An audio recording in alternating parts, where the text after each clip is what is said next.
Yes, everyone. We got the mighty Mr. Daigle, and we have a 2-0 win to talk about with this one. Certainly a very interesting one. Like always, not always the most complete performance, but a good one to talk about nonetheless. Joined by Brian Daigle from Tottenham on Tour.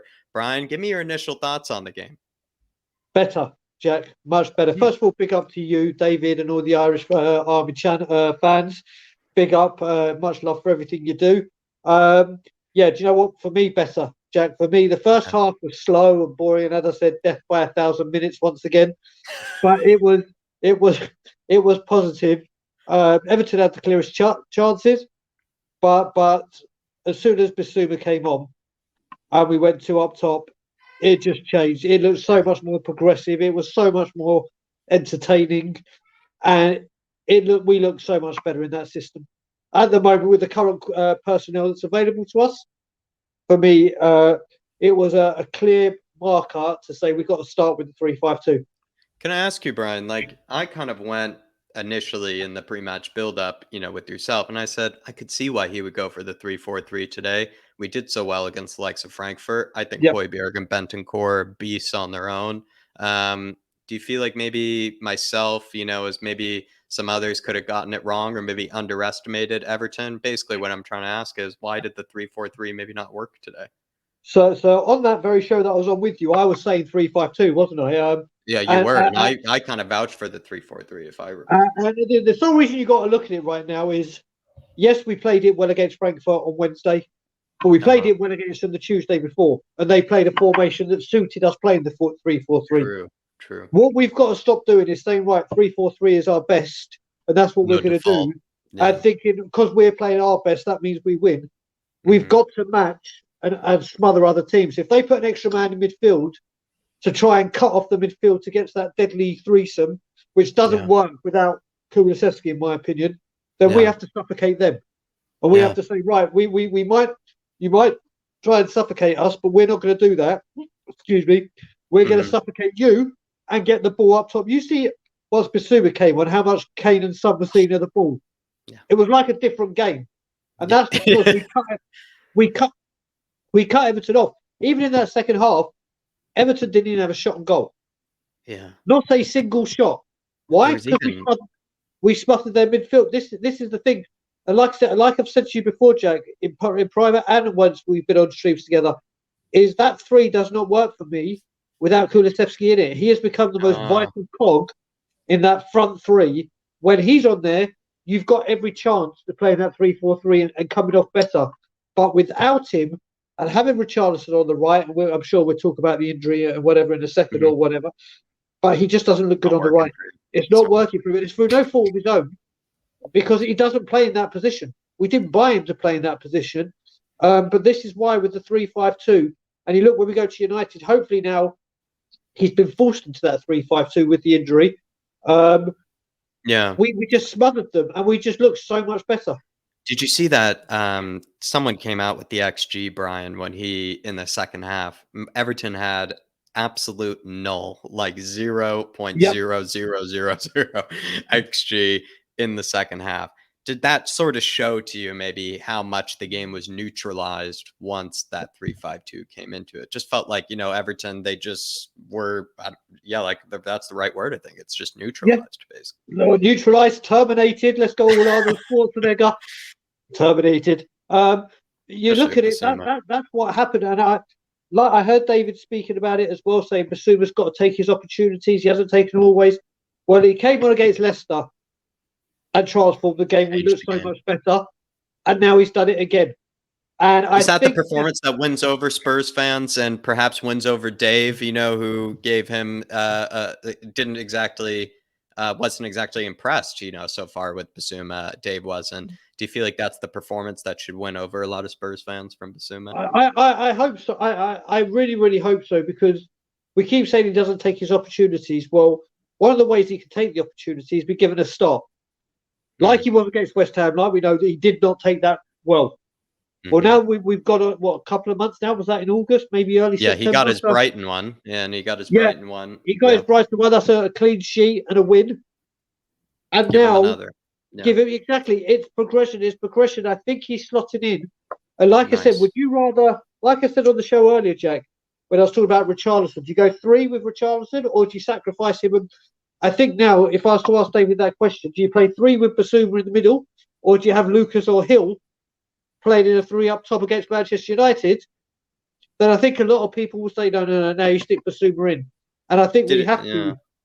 Did it please you to see that Conte sort of was thinking on your kind of lines where instead of just plugging in Brian Hill or Lucas once Richarlison got hurt, Brian, he plugged in the likes of Bissouma, which is a whole different type of change. It's a whole different shift to it. It's not like just throwing on a winger and just seeing what happens and sticking with the same thing. He went with Bissouma, and maybe he had the benefit of it happening sort of early, but it just shows that maybe that was on his mind, right? Like, I'm going to switch to a 3-5-2 here. So I've seen Wesley's fan cam that he's done for you, because I'm in that group, and he's even said as the headline, Bentancur becomes a different player when Bissouma's there. And you could say that with Højbjerg as well. I mean, Højbjerg's been on fire. You know, you, me, Eddie, Jack. No, you are Jack. David. We wax lyrical about him. Yeah. How great Højbjerg has been. But Bissouma can become that sitting midfielder, so those two can go and express themselves. Right. And it was a great decision from Conte. And I said it again. I said it to you. I said it in a comment on the After the Live watch along. For me, the decision to stick with Matt Doherty is paying off for me. He was my man of the match. He really was. Did he come alive for you in that 3-5-2? Because I thought in the 3-4-3 he wasn't. I thought he had space. It's just like either Richarlison was giving it away too much, or he wasn't taking advantage of it. Just felt like in the second half, though, Doherty became a different player. Is that because of the 3-5-2 as well, do you think? I think it may have something to do, but the one thing that you got to look at with Doherty compared to Emerson is, at least on the attacking side, he's in those positions that you would want Emerson to be in. He's actually getting into those positions. And obviously we know he's a better finisher. And he's put in, and you know what, when forced a really terrible parry out of the likes of Pickford. Exactly. And the thing is as well, when Matt Doherty crosses the ball, you don't expect the goal kick to happen or a corner, because it does reach its target or does get into the area. I think, listen, he's had 2 chances to stake his claim to be the first choice right back ahead of Spence and Emerson, and he's taken both those chances. But I think this one in the second half, definitely more so. Definitely the main one was the great decision was Bissouma. I like to see he took Kane off near the end, give him a rest. All right, it weren't long, but it's a rest. Kane has been brilliant. Conte pretty much got everything right today, in my opinion. Did you see the likes of Jed Spence and those guys just dwelling on the sideline? Conte, in fact, wanted to bring them on earlier. It just felt like the ball was in play for a whole 10 minutes there. Well, Jed Spence just cannot catch a break, can he? Even when it's like, right, how long was the ball in play?